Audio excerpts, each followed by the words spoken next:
Disclaimer: crypto investments are highly speculative and involve significant risk of loss. Past performance is not necessarily indicative of future results. Always do your own research and invest wisely.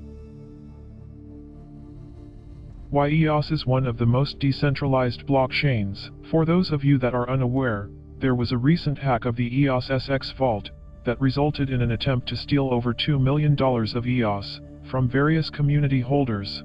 But thanks to the quick actions of EOS block producers and top community members, this hack was stopped in its tracks, and stolen community funds were seized for the purpose of being returned to their rightful EOS community owners.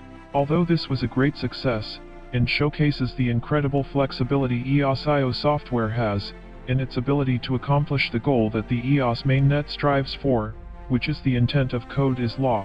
But unfortunately, I'm sure that these latest events will have some naysayers, creating fresh new rounds of fear, uncertainty, and doubt about EOS mainnet being centralized. So, in this article I intend to go over, what is it that makes EOS mainnet not only decentralized, but arguably the most decentralized blockchain operating at scale. Okay, now let's get started. Before we can go into whether EOS mainnet is decentralized or not, we must first take a refresher course and understand how EOS's delegated proof of stake differs from other consensus models. We will first begin with going over proof of work. Proof of work, POW, is a protocol for securing digital transactions without the need for a third party. POW entails members of a group working together to solve difficult puzzles. POW is a method of validating all new and previous transactions. Furthermore, the effort put forward in solving the puzzle results in prizes for the individual who completes it. That's essentially what mining means in the field of cryptocurrencies. Cynthia Dwork and Moni Nader were the first to come up with the proof of work, POW, definition. They discussed the concept in more detail in a paper titled Pricing Through Processing or Combating Junk Mail that was published in 1993. Marcus Jacobson and Ari Jules built on the initial concept a few years back. In 1999, they released a paper titled Proofs of Work and Bread Pudding Protocols that year. Now let's move forward to the year 2008. In this year, Satoshi Nakamoto released the Bitcoin, a peer-to-peer electronic cash system white paper. In this white paper, he proposed a system for implementing proof of work in cryptocurrencies. Since then, POW has been an essential part of first-generation cryptocurrencies like Bitcoin and other blockchain technologies, ever since. But unfortunately, no technology is ever perfect, and though proof of work goes a long way in decentralizing many of the surface layer elements, there are still back-end effects that causes some concern within the current proof of work consensus models. To use an example, Elon Musk recently responded to a tweet of a Twitter user. The Twitter user tweeted out, "Elon, while the thread is a bit adversarial in its tone, it does have its truth in that Dogecoin is orders of magnitude more centralized in both terms of node count and supply distribution than existing cryptos like Bitcoin. People will lose money when these whales dump." To which Elon replied, "Bitcoin is actually highly centralized, with supermajority controlled by a handful of big mining, aka hashing, companies. A single coal mine in Xinjiang flooded, almost killing miners, and Bitcoin hash rate dropped 35%. Sound decentralized to you? As you can see, this is exactly my point. The window dressing of how many nodes a blockchain has does not necessarily make it more or less decentralized than any of its competitors, especially when you consider that many of these mining nodes are run by massive mining companies.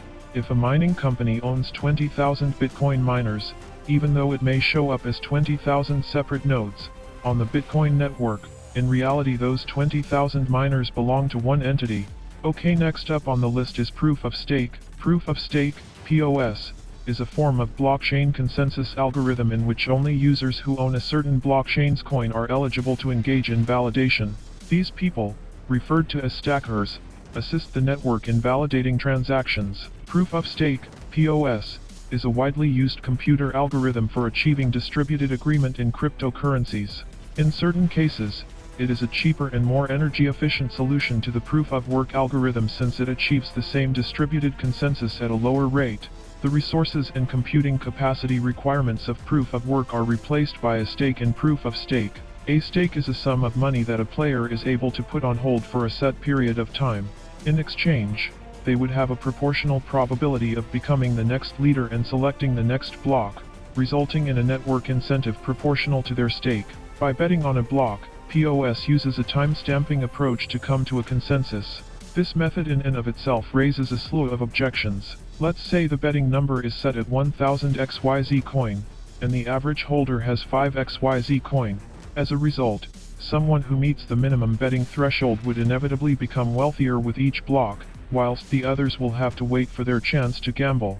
It may be proposed that the divide would widen with time, concentrating control in the possession of a few, similar to the current situation of the Bitcoin proof-of-work network. And ultimately this is the underlying problem with proof-of-stake consensus models. Essentially, what factor does one use to choose who will ultimately produce the next block, which can get pretty tricky depending on what kind of mechanism you use in this selection process, which can ultimately lead to the same issues that proof-of-work is still currently struggling with. Okay, now last but not least, delegated proof-of-stake, POS, systems have emerged in recent years in response to perceived issues and shortcomings with proof-of-work, especially the resource-intensive nature of large-scale crypto mining. There is no mining in the POS mechanism. Instead, the amount of coins staked determines the validity of fresh blocks on the blockchain. Users lock a certain amount of coins as a stake, and users with stakes are awarded validation rights for the next new block at random intervals. The further coins a customer stakes, the more likely they are to receive validation rights in each round. POS schemes allow a nefarious intrusion even more complicated since they need the perpetrator to provide at least 51% of the overall coins on the chain, in addition to lowering the computing costs of operating the blockchain. Participants also stake coins in a delegated proof-of-stake, DPoS, scheme.